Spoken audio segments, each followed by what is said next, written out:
महाभारत यान संधि पर्व अध्याय 70। भगवान श्री कृष्ण के विभिन्न नामों की व्युत्पत्तियों का कथन।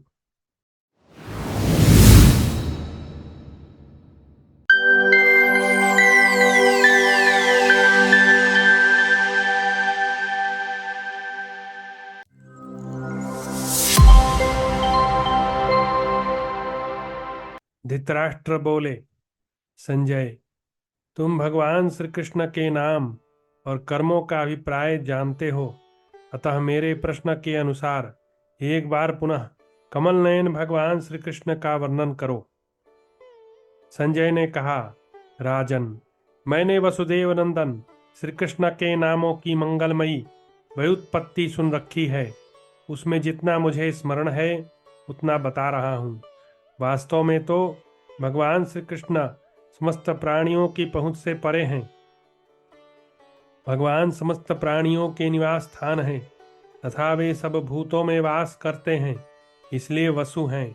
एवं देवताओं की उत्पत्ति के स्थान होने से और समस्त देवता उनमें वास करते हैं, इसलिए उन्हें देव कहा जाता है। अतएव उनका नाम वासुदेव है, ऐसा जानना चाहिए।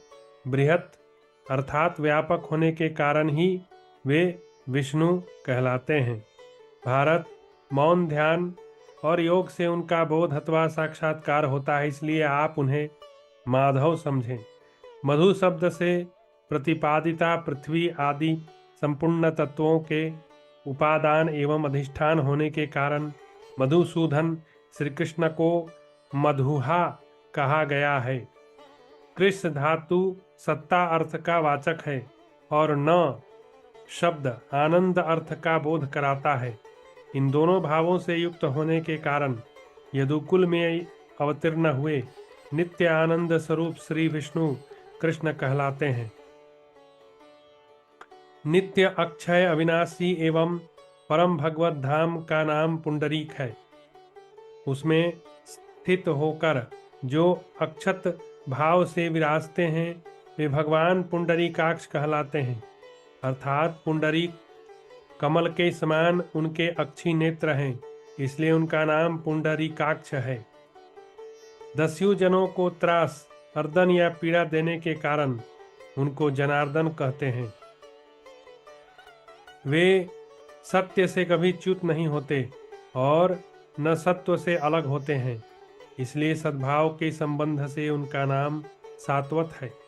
आर्ष कहते हैं वेद को, उससे भाषित होने के कारण भगवान का एक नाम आरस्भ है।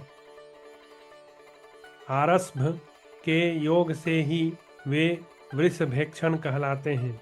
वृष का अर्थ है वेद, यही इक्षण नेत्र के समान उनका ज्ञापक है। इस व्युत्पत्ति के अनुसार वृषभेक्षण नाम की सिद्धि होती है। शत्रुओं पर विजय पाने वाले ये भगवान श्री कृष्ण किसी जन्मदाता के द्वारा जन्म ग्रहण नहीं करते, इसलिए अज कहलाते हैं। देवता स्वयं प्रकाश रूप होते हैं, अतः उत्कृष्ट रूप से प्रकाशित होने के कारण भगवान श्री कृष्ण को उदर कहा गया है। और दम नामक गुण से संपन्न होने के कारण उनका नाम दाम है। इस प्रकार दाम और उदर इन दोनों शब्दों के संयोग से दामोदर कहलाते हैं। वे हर्ष अर्थात सुख से युक्त होने के कारण ऋषिक हैं और सुख ऐश्वर्य से संपन्न होने के कारण ईश कहे गए हैं। इस प्रकार वे भगवान ऋषिकेश नाम धारण करते हैं। अपनी दोनों बाहुओं द्वारा भगवान इस पृथ्वी और आकाश को धारण करते हैं, इसलिए उनका नाम महाबाहु है। श्री कृष्ण कभी नीचे गिरकर छिन्न नहीं होते, अतः अधो न क्षीयते जातु। इस व्युत्पत्ति के अनुसार अधोक्षज कहलाते हैं। वे नरों जीवात्माओं के अयन आश्रय हैं, इसलिए नारायण भी कहते हैं।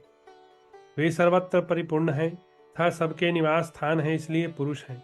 और सब पुरुषों में उत्तम होने के कारण उनकी पुरुषोत्तम संज्ञा है। वे सत और असत सबकी उत्पत्ति और लय के स्थान हैं तथा सर्वदा उन सब का ज्ञान रखते हैं, इसलिए उन्हें सर्व कहते हैं। श्री कृष्ण सत्य में प्रतिष्ठित हैं और सत्य उनमें प्रतिष्ठित है। वे भगवान गोविंद सत्य से भी उत्कृष्ट सत्य हैं, अतः उनका एक नाम सत्य भी है। विक्रमण वामन अवतार में तीनों लोकों को आक्रांत करने के कारण वे भगवान विष्णु कहलाते हैं। वे सब पर विजय पाने से जिष्णु, शाश्वत नित्य होने से अनंत तथा गौओं, इंद्रियों के ज्ञाता और प्रकाशक होने के कारण गाविंदंती इस व्युत्पत्ति के अनुसार गोविंद कहलाते हैं। वे अपनी सत्ता स्फूर्ति देकर असत्य को भी सत्य सा कर देते हैं और इस प्रकार सारी प्रजा को मोह में डाल देते हैं। नित्य धर्म में तत्पर रहने वाले उन भगवान मधुसूदन का स्वरूप ऐसा ही है। अपनी मर्यादा से कभी च्युत न होने वाले महाभाव श्री कृष्ण कौरवों पर कृपा करने के लिए यहाँ पधारने वाले हैं। धृतराष्ट्र के द्वारा भावत गुणगान अध्याय 71। धृतराष्ट्र बोले, संजय, जो लोग परम उत्तम श्रीअंगों से सुशोभित तथा दिशा विदिशाओं को प्रकाशित करते हुए वसुदेव नंदन भगवान श्री कृष्ण का निकट से दर्शन करेंगे, उन सफल नेत्रों वाले मनुष्यों के सौभाग्य को पाने की मैं अभिलाषा रखता हूँ। भगवान अत्यंत मनोहर वाणी में जो प्रवचन करेंगे वह भरतवंशियों तथा सृंजयों के लिए कल्याणकारी तथा आदरणीय होगा। ऐश्वर्य की इच्छा रखने वालों पुरुषों के लिए भगवान की भवानी अनिंद्य और सिरोधार्य होगी, परंतु जो मृत्यु के निकट पहुंच चुके हैं उन्हें वह अग्राह्य प्रतीत होगी। संसार के अद्वितीय वीर, सात्वत कुल के श्रेष्ठ पुरुष, यदुवंशियों के माननीय नेता, शत्रु पक्ष के योद्धाओं को क्षुब्ध करके उनका संहार करने वाले तथा वैरियों के यश को बलपूर्वक छीन लेने वाले वे भगवान श्री कृष्ण यहाँ उदित होंगे। महात्मा, शत्रुहंता था सबके वरण करने योग्य वे वृष्णि कुलभूषण श्री कृष्ण यहाँ आकर कृपा पूर्ण कोमल वाक्य बोलेंगे और हमारे पक्षवर्ती राजाओं को मोहित करेंगे। इस अवस्था में समस्त कौरव उन्हें देखेंगे, जो अत्यंत सनातन ऋषि, ज्ञानी, वाणी के समुद्र और प्रत्नशील साधकों को कलश के जल की भांति सुलभ होते हैं, जिनके चरण समस्त विघ्नों का निवारण करने वाले हैं। सुंदर पंखों से युक्त गरुड़ जिनके स्वरूप हैं, जो प्रजाजनों के पाप हर लेने वाले तथा जगत के आश्रय हैं, जिनके सहस्रों मस्तक हैं, जो पुराण पुरुष हैं, जिनका आदि मध्य अंत नहीं, जो अक्षय कीर्ति से शोभित हैं, बीज एवं वीर्य को धारण करने वाले अजन्मा नित्य था प्रात पर परमेश्वर हैं, उन भगवान श्री कृष्ण की मैं शरण लेता हूँ। जो तीनों लोकों का निर्माण करने वाले हैं, जिन्होंने देवताओं, असुरों, नागों तथा राक्षसों को भी जन्म दिया है तथा जो ज्ञानी नरेशों के प्रधान हैं, इंद्र के छोटे भाई वामन स्वरूप उन भगवान श्री कृष्ण की मैं शरण ग्रहण करता हूँ। भगवद ज्ञान पर्व। युधिष्ठिर का श्री कृष्ण से अपना अभिप्राय निवेदन करना। श्री कृष्ण का शांति दूत बनकर कौरव सभा में जाने के लिए उद्यत होना और इस विषय में उन दोनों का वार्तालाप। अध्याय 72। वैशंपायन जी कहते हैं, भारत, इधर संजय के चले जाने पर धर्मराज युधिष्ठिर ने भीमसेन, अर्जुन, माद्री, कुमार नकुल, सहदेव, विराट, द्रुपद तथा कई देशीय महारथियों के पास जाकर कहा, हम लोग शंख चक्र और गदा धारण करने वाले भगवान श्री कृष्ण के पास चलकर उनसे कौरव सभा में जाने के लिए प्रार्थना करें। वे वहां जाकर ऐसा प्रयत्न करें जिससे हमें भीष्म, द्रोण, बुद्धिमान बहलिक तथा अन्य कुरुवंशियों के साथ रणक्षेत्र में युद्ध न करना पड़े। यही हमारा पहला ध्येय है और यही हमारे लिए परम कल्याण की बात है। राजा युधिष्ठिर के ऐसा कहने पर वे सब लोग प्रसन्नचित होकर भगवान श्री कृष्ण के समीप गए। उस समय शत्रुओं के लिए दुस्सह प्रतीत होने वाले वे सभी नरश्रेष्ठ सभासद भूपालगण पांडवों के साथ श्री कृष्ण के निकट उसी प्रकार गए जैसे देवता इंद्र के पास जाते हैं। समस्त यदुवंशियों में श्रेष्ठ दशाहर कुल नंदन जनार्दन श्री कृष्ण के पास पहुंचकर कुंती पुत्र राजा युधिष्ठिर ने इस प्रकार कहा, युधिष्ठिर बोले, मित्रवत्सल श्री कृष्ण, मित्रों की सहायता के लिए यही उपयुक्त अवसर आया है। मैं आपके सिवा दूसरे किसी को ऐसा नहीं देखता जो इस विपत्ति से हम लोगों का उद्धार करे। आप माधव की शरण में आकर हम सब लोग निर्भय हो गए हैं और व्यर्थ ही घमंड दिखाने वाले धृतराष्ट्र पुत्र दुर्योधन तथा उसके मंत्रियों को हम स्वयं युद्ध के लिए ललकार रहे हैं। शत्रु दमन जैसे आप वृष्णि वंशियों की सब प्रकार की आपत्तियों से रक्षा करते हैं, उसी प्रकार आपको पांडवों की भी रक्षा करनी चाहिए। प्रभो, इस महान भय से आप हमारी रक्षा कीजिए। श्री भगवान बोले, महाबाहो, यह मैं आपकी सेवा के लिए सर्वदा प्रस्तुत हूँ। आप जो कुछ कहना चाहते हो कहें। भारत, आप जो जो कहेंगे वह सब कार्य मैं निश्चय ही पूर्ण करूँगा।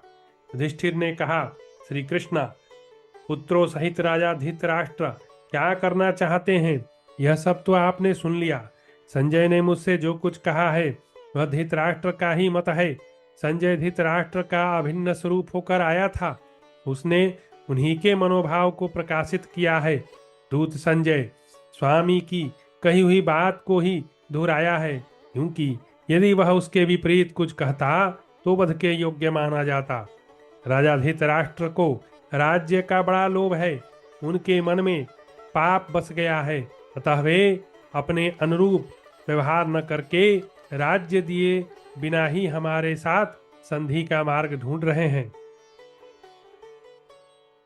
प्रभो, हम तो यही समझकर कि धृतराष्ट्र अपनी प्रतिज्ञा पर स्थिर रहेंगे, अपनी उन्हीं की आज्ञा से 12 वर्ष वन में रहे और 1 वर्ष अज्ञातवास किया। श्री कृष्ण, हमने अपनी प्रतिज्ञा भंग नहीं की है। इस बात को हमारे साथ रहने वाले सभी ब्राह्मण जानते हैं, परंतु राजा धृतराष्ट्र तो लोभ में डूबे हैं। वे अपने धर्म की ओर नहीं देखते। पुत्रों में आसक्त होकर सदा उन्हीं के अधीन रहने के कारण वे अपने मूर्ख पुत्र दुर्योधन की ही आज्ञा का अनुसरण करते हैं। जनार्दन, उनका लोभ इतना बढ़ गया है कि वे दुर्योधन की हाँ में हाँ मिलाते हैं और अपना ही प्रिय कार्य करते हुए हमारे साथ मिथ्या व्यवहार कर रहे हैं। जनार्दन, इससे बढ़कर महान दुख की बात क्या हो सकती है कि मैं अपनी माता तथा मित्रों का भी अच्छी तरह भरण पोषण तक नहीं कर पा सकता। मधुसूदन, यद्यपि काशी, चेदी, पांचाल और मत्स्य देश के वीर हमारे सहायक हैं और आप हम लोगों के रक्षक और स्वामी हैं, आप लोगों की सहायता से हम सारा राज्य ले सकते हैं। तथापि मैंने केवल 5 ही गांव मांगे थे। गोविंदा, मैंने धृतराष्ट्र से यही कहा था कि तात, आप हमें अविस्थल, वृकस्थल, माकंदी, वारनावत और अंतिम 5वां कोई सा भी गांव जिसे आप देना चाह रहे हो दे दें। इस प्रकार हमारे लिए 5 गांव या नगर दे दें जिसमें हम 5 भाई एक साथ मिलकर रह सकें और हमारे कारण भतवंशियों का नाश न हो। परंतु दुष्टात्मा दुर्योधन सब पर अपना ही अधिकार मानकर उन 5 गांवों को भी देने की बात नहीं स्वीकार कर रहा है। इससे बढ़कर कष्ट की बात क्या हो सकती है। उत्तम मनुष्य उत्तम कुल में जन्म लेकर और वृद्ध होने पर भी यदि दूसरों के धन को लेना चाहता है तो वह लोभ उसकी विचार शक्ति को नष्ट कर देता है। विचार शक्ति नष्ट होने पर उसकी लज्जा को भी नष्ट कर देती है। नष्ट हुई लज्जा धर्म को नष्ट कर देती है। नष्ट हुआ धर्म मनुष्य की संपत्ति का नाश करता है। नष्ट हुई संपत्ति उस मनुष्य का विनाश कर देती है, क्योंकि धन का अभाव ही मनुष्य का वध है। श्री कृष्ण, धनहीन पुरुष से उसके भाई, बंधु, सुहृद और ब्राह्मण लोग भी उसी प्रकार मुंह मोड़ लेते हैं जैसे पक्षी उस पर फल से हीन वृक्ष को छोड़कर उड़ जाते हैं। तात, जैसे पतित मनुष्य के निकट से लोग दूर भागते हैं और जैसे मृत शरीर से प्राण निकल जाते हैं, उसी प्रकार मेरे कुटुंबी जन भी जो मुझसे मुंह मोड़ रहे हैं, यही मेरे लिए मरण है। जहां आज और कल सवेरे के लिए भोजन नहीं दिखाई देता, उस दरिद्रता से बढ़कर दूसरी कोई दुखदायिनी अवस्था नहीं है। यह संबर का कथन है। धन को उत्तम धर्म का साधक बताया गया है। धन में सब कुछ प्रतिष्ठित है। संसार में धनी मनुष्य ही जीवन धारण करते हैं। जो निर्धन है वे तो मरे हुए के समान है। जो लोग अपने बल में स्थित होकर किसी मनुष्य को धन से वंचित कर देते हैं, वे उसके धर्म अर्थ काम को तो नष्ट कर ही देते हैं, उस मनुष्य को भी नष्ट कर देते हैं। इस निर्धन अवस्था को पाकर कितने ही मनुष्यों ने मृत्यु का वरण किया है। कुछ लोग गांव छोड़कर दूसरे गांव में जा बसे हैं। कितने ही जंगलों में चले गए और कितने ही मनुष्य प्राण देने के लिए घर से निकल पड़े हैं। कितने लोग पागल हो जाते हैं, बहुत से शत्रुओं के वश में पड़ जाते हैं और कितने ही मनुष्य धन के लिए दूसरों की दास्ता स्वीकार कर लेते हैं। धन संपत्ति का नाश मनुष्य के लिए भारी विपत्ति ही है। यह मृत्यु से बढ़कर है, क्योंकि संपत्ति ही मनुष्य के धर्म और काम की सिद्धि का कारण है। मनुष्य की जो धर्मानुकूल मृत्यु है वह परलोक के लिए सनातन मार्ग है। संपूर्ण प्राणियों में से कोई भी उस मृत्यु का सबोर से उल्लंघन नहीं कर सकता। श्री कृष्ण जो जन्म से ही निर्धन रहा है, उसे उस दरिद्रता के कारण उतना कष्ट नहीं पहुंचता जितना कि कल्याणमयी संपत्ति को पाकर सुख में ही पले हुए पुरुष को उस संपत्ति से वंचित होने पर होता है। यद्यपि वह मनुष्य उस समय अपने ही अपराध से भारी संकट में पड़ता है, तथापि वह इसके लिए इंद्र आदि देवताओं की ही निंदा करता है, अपने को किसी प्रकार भी दोष नहीं देता। उस समय संपूर्ण शास्त्र भी उसके इस संकट को टालने में समर्थ नहीं होते। वह सेवकों पर कुपित होता और सगे संबंधियों के दोष देखने लगता है। निर्धन अवस्था में मनुष्य को केवल क्रोध आता है, जिससे वह पुनः मोहाच्छन्न हो जाता है। विवेक शक्ति खो बैठता है। मोह के वशीभूत होकर वह क्रूरतापूर्ण कर्म करने लगता है। इस प्रकार पाप कर्मों में प्रवृत्त होने के कारण वह वर्ण संकर संतानों का पोषक होता है और वर्ण संकर केवल नरक की ही प्राप्ति कराता है। पापियों की यही अंतिम गति है। श्री कृष्ण यदि फिर से कर्तव्य का बोध नहीं होता तो वह नरक की दिशा में ही बढ़ता जाता है। कर्तव्य का बोध कराने वाली प्रज्ञा है। जिसे प्रज्ञा रूपी नेत्र प्राप्त है वह निश्चय ही संकट से पार हो जाएगा। प्रज्ञा की प्राप्ति होने पर पुरुष केवल शास्त्र वचनों पर ही दृष्टि रखता है। शास्त्र में निष्ठा होने पर वह पुनः धर्म करता है। धर्म का उत्तम अंग है लज्जा, जो धर्म के साथ ही आ जाती है। लज्जाशील मनुष्य पाप से द्वेष रखकर उससे दूर हो जाता है, अतः उसकी धन संपत्ति बढ़ने लगती है। जो जितना ही सिर संपन्न है वह उतना ही पुरुष माना जाता है। सदा धर्म में तत्पर रहने वाला पुरुष शांतचित्त होकर नित्य निरंतर सत्कर्मों में लगा रहता है। वह कभी अधर्म में मन नहीं लगाता, न पाप में ही प्रवृत्त होता है। जो निर्लज्ज अथवा मूर्ख है वह न तो स्त्री है और न पुरुष ही है। उसका धर्म कर्म में अधिकार नहीं है, वह शूद्र के समान है। लज्जाशील पुरुष देवताओं की, पितरों की तथा अपनी भी रक्षा करता है। इससे वह अमृतत्व को प्राप्त होता है। वही पुण्यात्मा पुरुषों की परम गति है। मधुसूदन, यह सब आपने मुझ में प्रत्यक्ष देखा है कि मैं किस प्रकार आज से भ्रष्ट हुआ और कितने कष्ट के साथ इन दिनों रह रहा हूँ।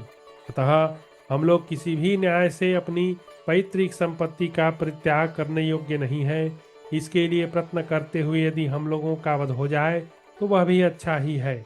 माधव, इस विषय में हमारा पहला ध्येय यही है कि हम और कौरव आपस में संधि करके शांत भाव से रहकर उस संपत्ति का समान रूप से उपभोग करें। दूसरा पक्ष यह है कि हम कौरवों को मारकर सारा राज्य अपने अधिकार में कर लें, परंतु यह भयंकर क्रूरतापूर्ण कर्म की पराकाष्ठा होगी। श्री कृष्ण, जिनका अपने साथ कोई ना संबंध हो तथा जो सर्वथा नीच एवं शत्रु भाव रखने वाला हो, उनका भी वध करना उचित नहीं है।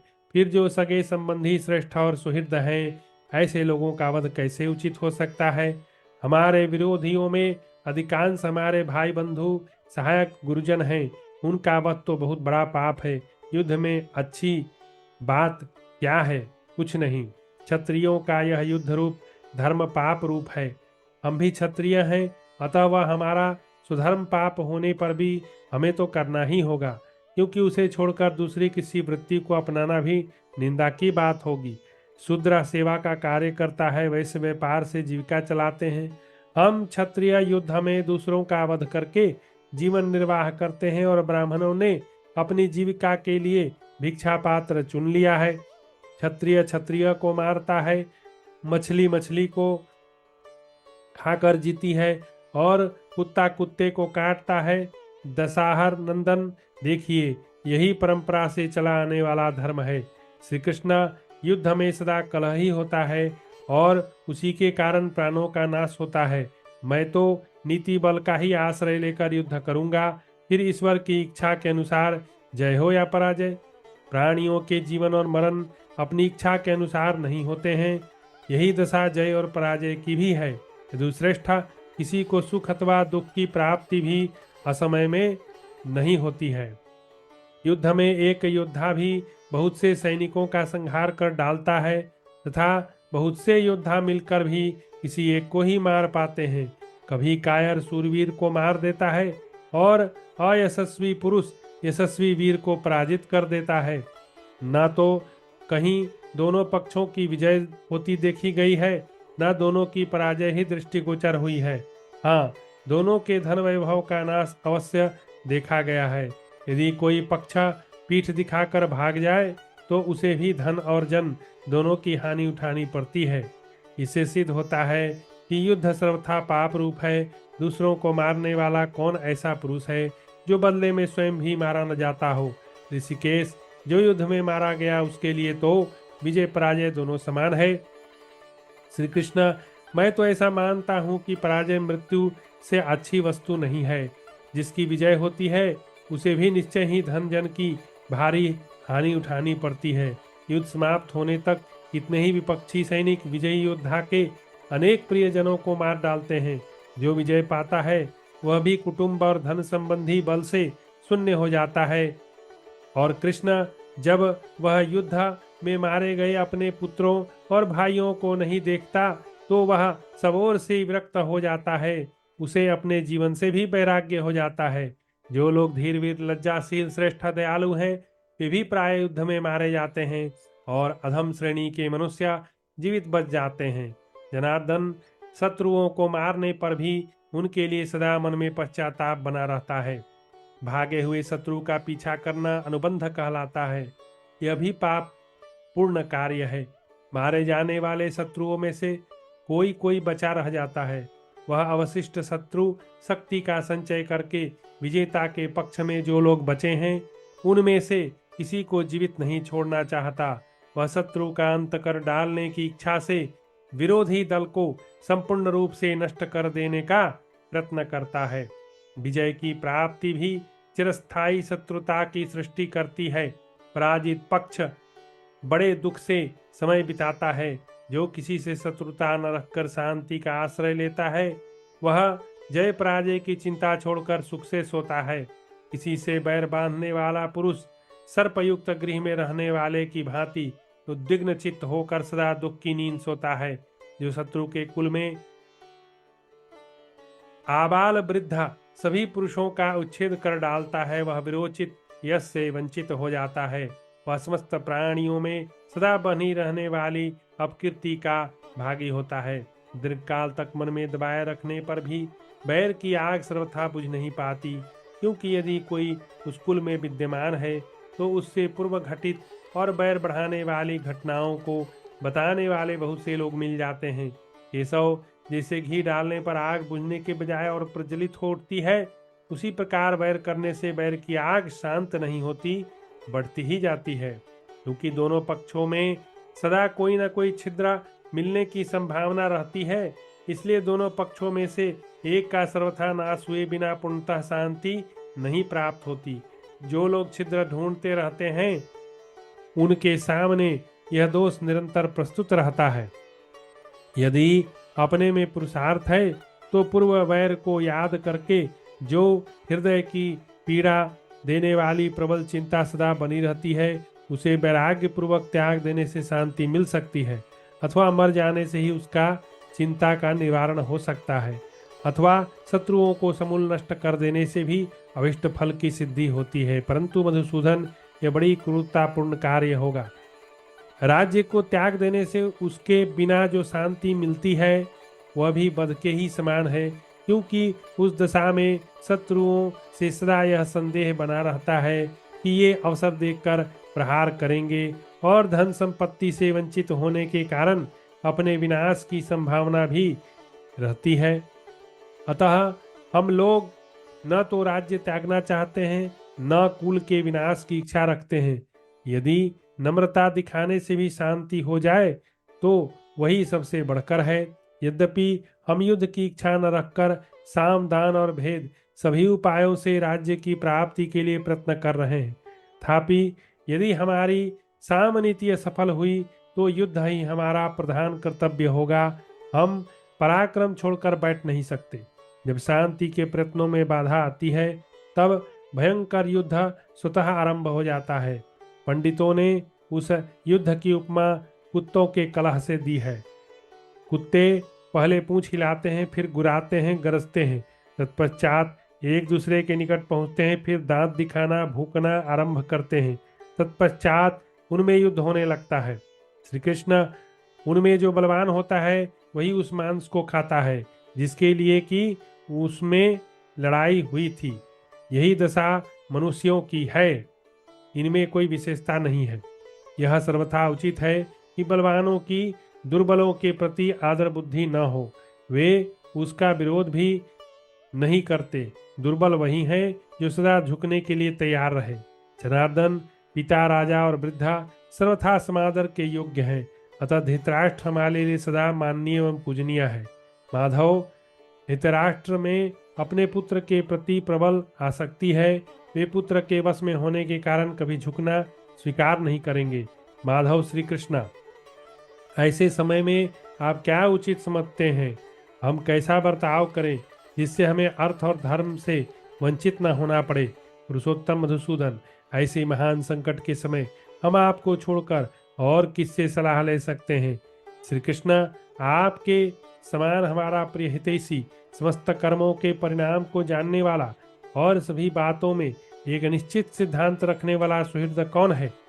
वैशंपायन जी कहते हैं, जन्मेजय, धर्मराज युधिष्ठिर के ऐसा कहने पर भगवान श्री कृष्ण ने उनसे कहा, राजन, मैं दोनों पक्षों के हित के लिए कौरवों की सभा में जाऊंगा। वहां जाकर आपके लाभ में किसी प्रकार की बाधा न पहुंचाते हुए यदि मैं दोनों पक्षों में संधि करा सकूं तो समझूंगा कि मेरे द्वारा यह महान फलदायक एवं बहुत बड़ा पुण्य कर्म संपन्न हो गया। ऐसा होने पर एक दूसरे के प्रतिरोध से भरे हुए इन कौरवों, सृंजयों, पांडवों और धृतराष्ट्र पुत्रों को तथा इस सारी पृथ्वी को भी मानो मैं मौत के फंदे से छुड़ा लूंगा। युधिष्ठिर बोले, श्री कृष्णा, मेरा यह विचार नहीं है कि आप कौरवों के यहाँ जाएं, क्योंकि आपकी कही हुई अच्छी बातों को भी दुर्योधन नहीं मानेगा। इसके सिवा इस समय दुर्योधन के वश में रहने वाले भूमंडल के सभी क्षत्रिय वहाँ एकत्र हैं। उनके बीच में आपका जाना मुझे अच्छा नहीं लगता। माधव, यदि दुर्योधन ने द्रोहवश आपके साथ कोई अनुचित बर्ताव किया तो धन, सुख, देवत्व तथा संपूर्ण देवताओं का सर्व भी हमें प्रसन्न न कर सकेगा। श्री भगवान ने कहा, महाराज, धृतराष्ट्र पुत्र दुर्योधन कितना पापाचारी है यह मैं जानता हूँ। अभी वहां जाकर संधि के लिए प्रयत्न करने पर हम सब लोग संपूर्ण जगत के राजाओं की दृष्टि में निंदा के पात्र न होंगे। मेरे तिरस्कार के भय से भी आप चिंतित न हो, क्योंकि जैसे क्रोध में भरे हुए सिंह के सामने दूसरे पशु नहीं ठहर सकते, उसी प्रकार यदि मैं कोप करूं तो संसार के सारे भूपाल मिलकर भी युद्ध में मेरे सामने खड़े नहीं रह सकते। यदि वे मेरे साथ थोड़ा सा भी अनुचित बर्ताव करेंगे तो मैं उन समस्त कौरवों को जलाकर भस्म कर डालूंगा। यह मेरा निश्चित विचार है। अतः कुंती नंदन, मेरा वहां जाना कदापि निरर्थक नहीं होगा। संभव है वहां अपने अभिष्ट अर्थ की सिद्धि हो जाए, और यदि काम न बना तो भी हम निंदा से तो बच ही जाएंगे। युधिष्ठिर बोले, श्री कृष्ण, आपकी जैसी रुचि हो वैसा कीजिए, आपका कल्याण हो। आप प्रसन्नतापूर्वक कौरवों के पास जाइए। आशा है मैं पुनः आपको अपने कार्य में सफल होकर यहाँ सकुशल लौटा हुआ देखूंगा। विश्वक्सेन प्रभो, आप कुरुदेश में जाकर व्रतवंशियों को शांत कीजिए, जिससे हम सब लोग शुद्ध हृदय से प्रसन्न चित्त होकर एक साथ रह सकें। आप हम लोगों के भाई और मित्र हैं। अर्जुन के तथा मेरे भी प्रतिभाजन हैं। आपके सौहार्द के विषय में हमारे मन में कोई शंका नहीं। अतः आप उभय पक्षों की भलाई के लिए वहां जाइए। आपका कल्याण हो। श्री कृष्ण, हम आपको जानते हैं, कौरवों को भी जानते हैं। हम दोनों के स्वार्थों से भी आप अपरिचित नहीं हैं, और बातचीत कैसी करनी चाहिए अभी आपको अच्छी तरह ज्ञात है। अतः जिस जिस बात से हमारा हित हो वह सब आप दुर्योधन को बतावें। केशव, जो जो बात धर्म संगत युक्ति युक्त हितकर हो वह सब कोमल हो या कठोर आप अवश्य कहें। इस प्रकार श्री महाभारत उद्योग पर्व के अंतर्गत भगवद्ध्यान पर्व में युधिष्ठिर द्वारा श्री कृष्ण को प्रेरणा विषयक 72वां अध्याय पूरा हुआ।